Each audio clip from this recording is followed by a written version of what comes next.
Berlin, Reuters. Britain is heading towards a disorderly exit from the European Union that could have disastrous consequences for its economy and those of its partners in the bloc, Germany's BDI industry group has warned. Anti-Brexit demonstrators wave EU and Union flags opposite the Houses of Parliament in London, Britain, June 19, 2018. Reuters. Henry Nichols. To avoid such an outcome, commonly known as a hard Brexit, the British government must agree to remain in the EU's single market and customs union and accept EU jurisdiction as the reference for settling any future disputes, it said in a statement issued on Friday.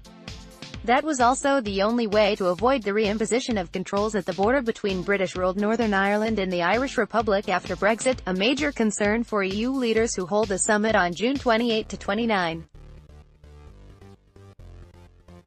The danger that Brussels and London find themselves empty-handed on March 29, 2019 is high, said BDI General Manager Joachim Lang. 2 years after the referendum, Britain is drifting unstoppably towards a disorderly Brexit. The British government is still playing for time. This strategy leads to disaster. A clear course correction is needed. Leaders of the 27 countries that will remain in the EU after Britain leaves next year are worried by the lack of an operational agreement for the Irish border once Britain leaves the bloc in March 2019. Both Britain and the EU want to keep a free flow of people and goods over the border without returning to checkpoints, symbols of the 3 decades of violence in Northern Ireland that was largely ended by a 1998 peace deal.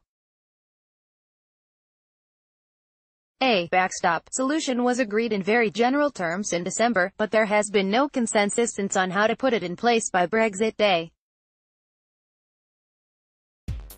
The BDI said the only way to solve the Irish border issue was for Britain to remain in the single market.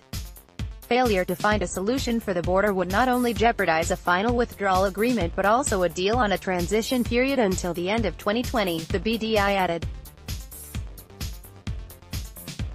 If negotiators don't make progress on this issue, the badly needed transition period until the end of 2020 is at risk, Lang said. This would have huge negative consequences for companies on both sides of the channel, but above all for the British economy. Writing by Joseph Nasser, editing by Andrew Roshore. Standards. The Thomson Reuters Trust Principles.